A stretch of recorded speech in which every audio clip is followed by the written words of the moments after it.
No, so here's what we'll do. Julia Valentine and I met through a mutual friend several months ago, and we just got to chatting about, because we invest in the similar spaces, and she's doing a lot in this space. Invited me to their event, and I spoke at their event. I met Garrick Jones there, and then Ricardo Bay. He's been awesome about a lot of things. We got to chatting about this thing. That event was phenomenal. It was a great aggregation of talent, decision makers, and executives who could get the ball rolling. We put the right people in the right rooms, and then we moved the needle forward, which is what I always enjoy. I love being in those rooms. So then I thought, well, why don't we have this at Fordham? On not even a monthly basis, a weekly basis, it's multiple times a week, we have high-profile events here all the time. I'm an adjunct professor here, so that's my tie here. So I said, let's do this here. So I'm not going to take any credit for that. Then we just made some introductions, and some of the students that were involved was this gentleman. I don't know you. Actually, I don't know you. I don't care to. No, I'm just kidding. No, he's great. Ben has been great. Victoria up there. There's Bobby Sesam. Did I say your name wrong? Veronica? Victoria, right? Okay, I thought somebody laughed at me like I did it wrong. Victoria and Yulia and I said Bobby and Sesam. There's probably other folks that were involved, but those are the folks that I know. So a huge round of applause to all you folks, right? Thank you.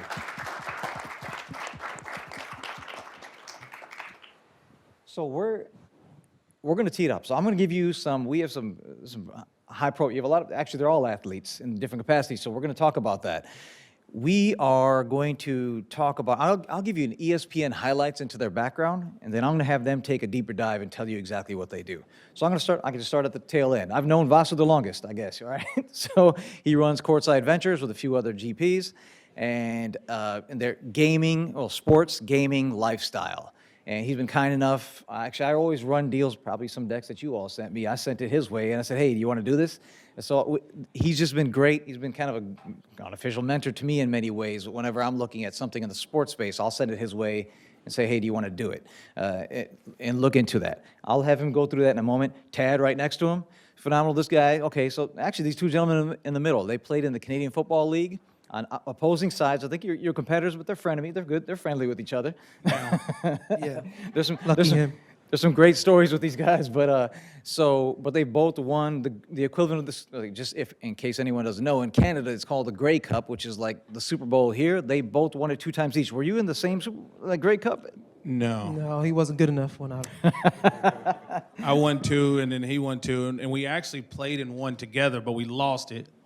So whose fault was that? Was it defensive side or offensive side? I put up 100, so it ain't on me. Yeah, it was defense. It was defense. And so Tad, he's the DB. He's on that side of the ball, and he has all-star. They have a lot of records. I'm going to let them go through that. And he's the CEO of Maven, which is a tech-driven play. So we're going to chat about that. Right next to him is Nick Lewis. He's on the offensive side, all-star as well. I think he led the league in receptions, right? Yes. He keeps telling me. I'm just playing. No, it's awesome that Super Bowl, sorry. Grey Cup champions, right? So that's great. Right next to him, Josh Turner. I actually met him at one of the events here at your event a couple months ago, right? Josh Turner's been great. He's come on my podcast, and he's got the deep voice, so ladies, watch out. Actually, the men next to you, ladies, watch out too, all right? I'm just kidding. I'm sorry. That's what I do. So Josh Turner, he's a baller. He's now at Athlete Mogul. I think he's the head of biz dev there. And I'll let him get into that entire story. But he played football as well. He's a DB, similar to Tad, and played with the Seahawks. And then he played, I think, at FIU. With Pitbull has the naming rights there. So this is Josh's joke. He has to pull his pants up really high every time he goes. So that's Pitbull's up here. All right, there's no shirt needed. Okay, all right, so give me that was kind of an ESPN highlights into your background. Give me a little bit more. We can start at the tail end again, Vasu, and then we're going to work it down. Ooh, it's working? Awesome. I'm getting over a cold, so if I sound terrible, that's the reason why, and also don't shake my hand. So my name's Vasu. Grew up in India, came over here, thought I was going to play Division I basketball. As you can see from my frame, 5'10", 135 pounds soaking wet. That was not going to be my future. But I ended up spending 3 of my years at Penn just playing as much pickup as I could, and ultimately was a walk-on as a senior. We had a JV squad, so I actually got to play 20 games at the Palestra. It was the greatest year of my life. And during that process, I spent a lot of time in the locker room with my coaching staff and saw what they were doing for game day prep, which was a lot of arcane, watching a film, taking notes on paper, Xerox copying it, giving it to us and saying, here's your scouting report. And I'm going, guys, an Ivy League school, it's 2008. How do we not have software that can do this? Said nothing exists. So I went back to my dorm room, being Indian, started coding, and ended up, building a little Man, we product. do racism right. I love it. It's called positive racism. I like it. And ended up moving to New York after I graduated. Lived literally down the street from here when I first moved to New York, and I realized that if Penn needed this product, there's probably tons of other teams that need it as well. So I started a company called Crossover here. Ended up running it for the next 8 years. We had about 120 people, 10,000 sports teams around the world that used our product. Got to live the dream. And about a year before we ended up selling the business to private equity, I went to my biggest investor, who was Dan Gilbert, the guy who owns the Cleveland Cavaliers, and I said, Dan, I'm seeing all these deals. I have no money, but somebody's got to run an institutional fund focused on sports, and I think we should do it. And Dan being Dan, he, on the spot, basically cut me a $20 million check and put me in business and said, great, you're a VC now. I was like, well, I'm still running my company. He's like, it's fine, you can do both. So for the next 18 months, my partner and I, Deepan, were running Courtside Ventures out of our Crossover offices. We ended up selling the business and then became VCs full time. And so we're now 9 years in. We're on our fourth fund. It's a $100 million fund focused on sports, gaming, and lifestyle, as Atul said. And it's been a hell of a ride. I've been out of college for 16 years, and I don't feel like I've had to work a day in my life, which, that's the dream. That's awesome. Awesome. I'm going to say one thing.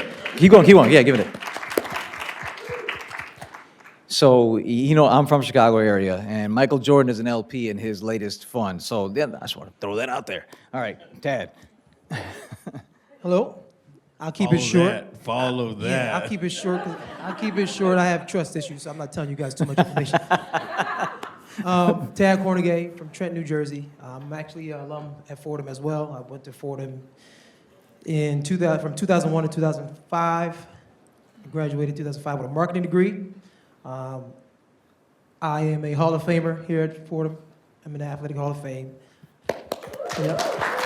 Did pretty well, which took me to Canadian Football League. Played 8 years in Canada.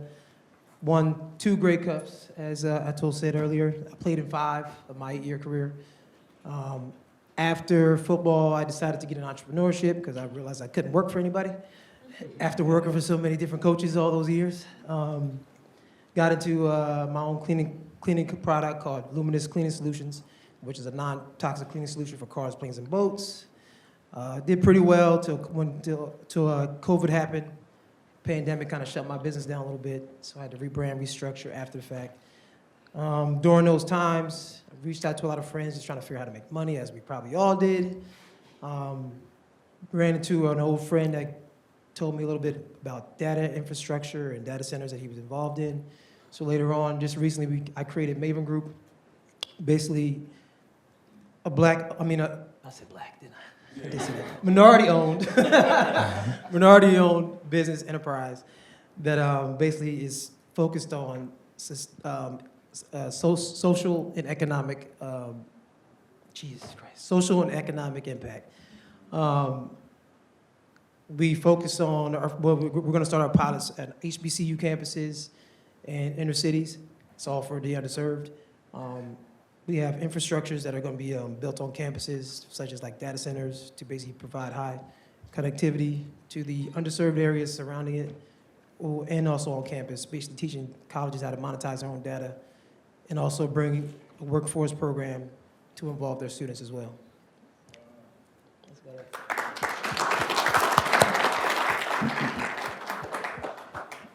How y'all doing? I'm Nick Lewis, originally from Texas, small town Texas. Live more the varsity blues lifestyle than probably anybody in here. But grew up playing all the sports, and nobody really went and played college football from my hometown. I walked on to a Division II school, ended up being able to have some success, earn a scholarship in 2 years, broke every record there that I could as a receiver, made my way to Canada in 2004, where I was Rookie of the Year. Had a couple opportunities to come to the NFL. I chose to stay in Canada. Just felt like the game fit me and everything was going well. Finished out my 14-year career there. as the all-time leading receiver in CFL history in catches, top 5 in yards. Thank you. Appreciate it. And in 2021, became the 22nd first ballot CFL Hall of Famer. Coached for 3 years in the CFL. And one of the biggest things for me is once I was done, but also noticing when people retired, they weren't back in the locker room very much. And when I was done, seeing my friends struggle and trying to find something to do. And we want to use vehicles that allow us to kind of do what we've always done and be teammates. And so I created the concept AO Sports 5 years ago, which is a subscription-based platform where we're global. We actually have signed right now 9 athletes in 9 different countries, 16 different sports from 2 of the top 10 racquetball players. We have NHL Hall of Famers, boxers, Olympians, and others that's going to be bringing their content to the platform. But we're not just a platform, we are a movement. And it's really important to understand the value of teamwork and the value of what we can do together with the right pieces around you. I'm just a product of great teammates and great coaching, right? With the opportunity, the consistency in my effort and the consistency in my attitude allowed me to achieve what I did. But through that, I needed that teammate around me. And, you know, Shannon talked about it earlier. She's the only one that goes on the track and runs, but she's got a great team around her that allows her to have success. And that's what we have to do. We have to put people around people so that they can be successful.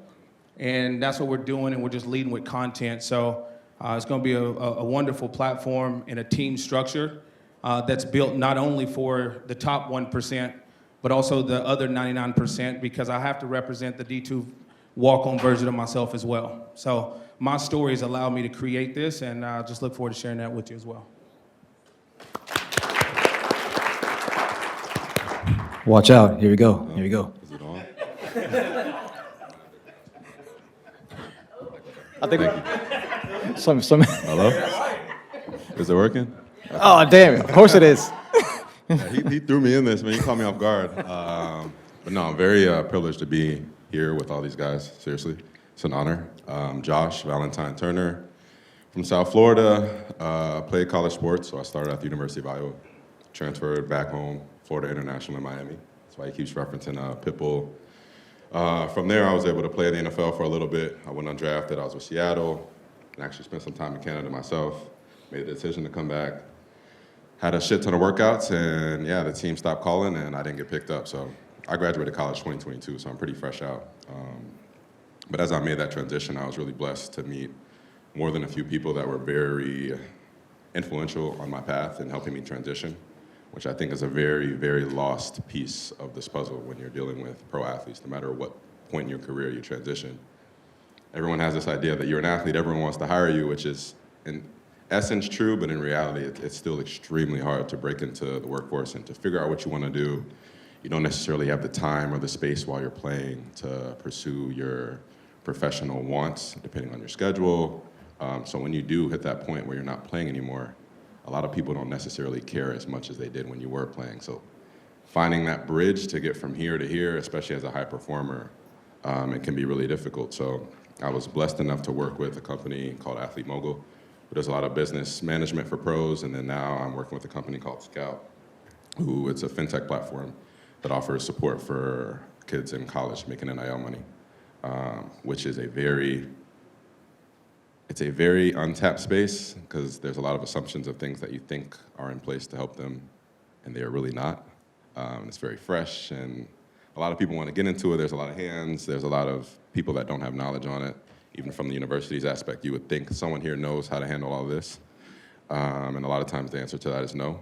So building out this space and this platform to be able to really help the athletes, because they're 1099 athletes. Their taxes aren't withheld. There's just a lot of different nuances for them to balance, along with being a college athlete as well. So kind of found myself in this space a year removed from playing football, where I am becoming extremely passionate about helping my previous self. Some of them are like close to my age because they get the extra 6th year and 7th year now. So some of them are 24 and 25, so it's interesting, but helping them to navigate that space so that they can not only transition to the next level, but be able to take advantage of the money they're making in college when your expenses are super low. You don't really have to pay for anything right now. Your responsibilities aren't high.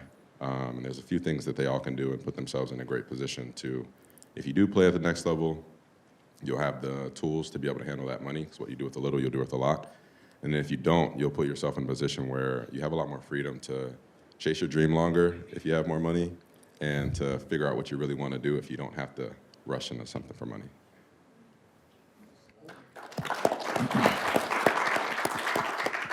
I'm married to a wife, and I still got mesmerized by that dude's deep voice. Okay, that sounds weird. Sorry, man. We know there's going to be a tremendous amount of capital being loosened up for the next couple of years, right? And how are we going to leverage some of that? A lot of it's going into tech. Everyone hits it from different angles. You're offering like financial literacy and financial solutions for them. Tad's going in the tech space. You're offering like a content creation platform where there's ownership involved. Vasu's cutting checks to everybody, right? Like Oprah. And he's enabling a lot of this vehicle. You're gonna be the busiest guy here afterwards, right? Vasu already asked for the escape plan. Tell us what you're thinking about the next few years. A, B. Let's get into like specific solutions where then you have a room full of talent here. How they can help move that needle forward. Well, I think for me, it's like back to teamwork, right? Just shout out to my team that's up there, to Mike and Nicole, Paul and Darren that's in the building that come and support. But it's all about teamwork and putting the right pieces around them. You know, the platform is just a vehicle. Like I feel like money is a vehicle to affect more people. And I always felt like if we can truly enhance the athlete's brand, their brand can pay them forever.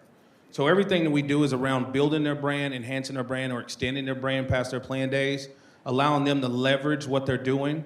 And then the way that we've created the platform is them to make more money, create generational wealth. And now their focus is not on how they're gonna eat, how they're gonna take care of their mental health, how they're gonna, take care of themselves. It's how can I impact my community? How can I go back into my community and make a difference? And that's where I think the biggest step is. My nephew is a freshman in college now. He fools a ride to a D3 school.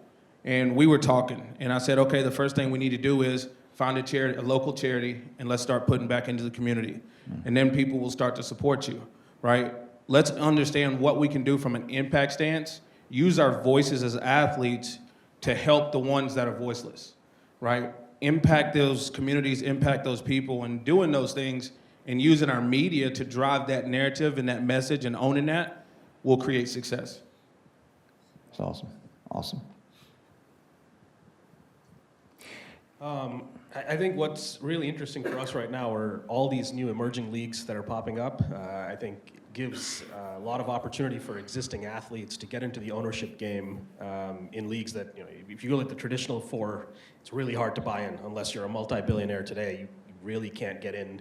But we're starting to see, for the first 9 years of our fund, we vehemently said no to leagues because we thought the time horizon to build a league was too long historically.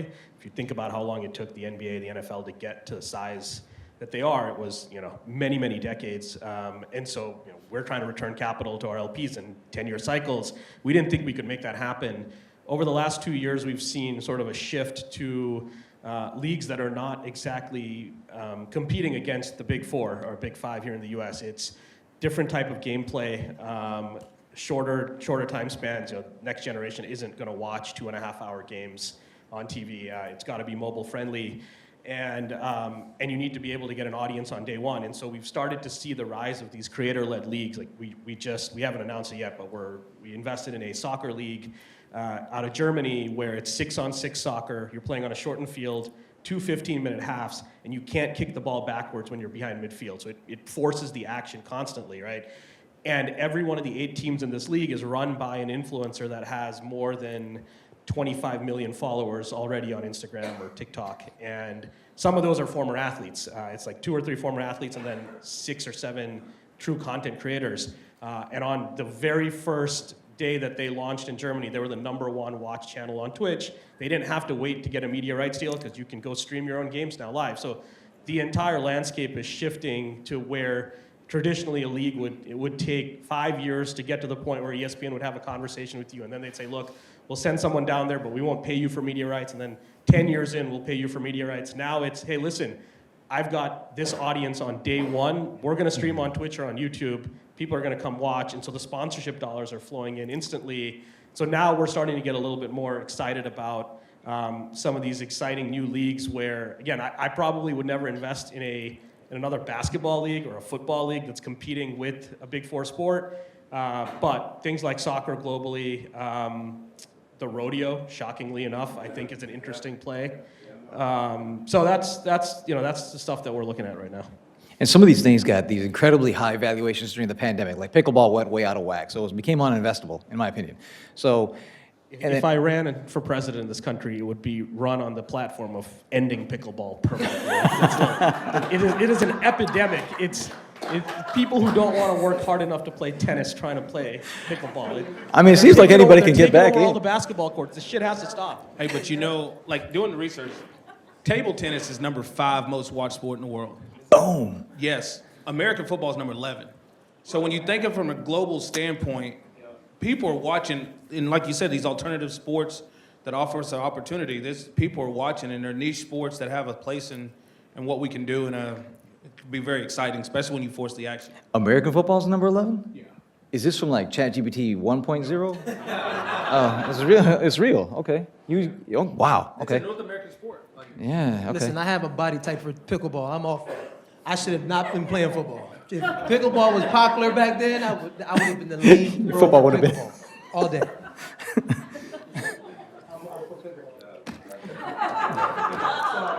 I actually thought you were going to add some value after that, but you didn't. Okay. It's your choice. You got something? Yeah. No, I know. I need to. Working.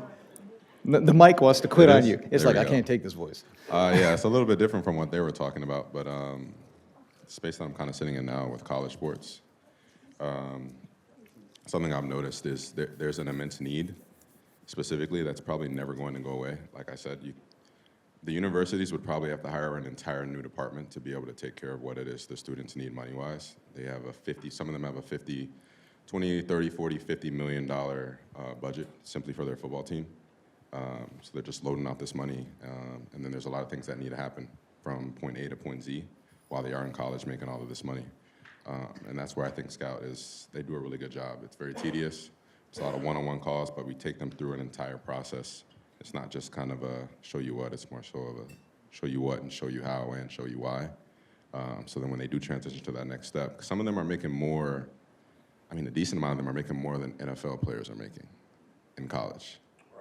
Yeah, like what's the minimum in college after you get, or in the NFL after you get your signing bonus is $850, the minimum, and there's a decent amount of these kids in the 7 figures every year, but they don't have the resources that you have when you go to the NFL, where you have an agent that approaches you and an advisor, and through your agency you have an advisor that sets you up, and you do all of these things before you get your first check.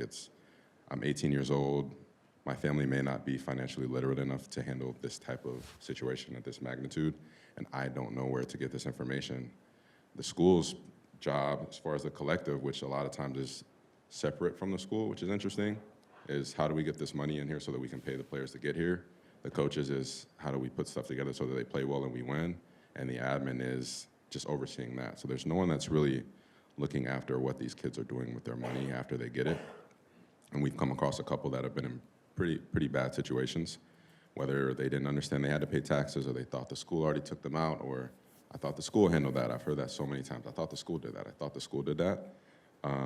So it's a very needed space, and we're thriving in the space very well. So, yeah. In heart of the conversation that we're having here, we're trying to enable a lot of sports, a lot of athletes. Often the athlete is at the center of that conversation. Let's get to how can the athletes educate the rest of us on how to become more accessible in that play, how to reach you in a way that makes sense. Vasu, talk about it from the other side. Not everything's venture backable, right? We need a 50, 100 RX, X on something. It can't be just I put $1 and I get 50 cents back. That's not enough. So take that conversation for a moment so we can help push that needle forward.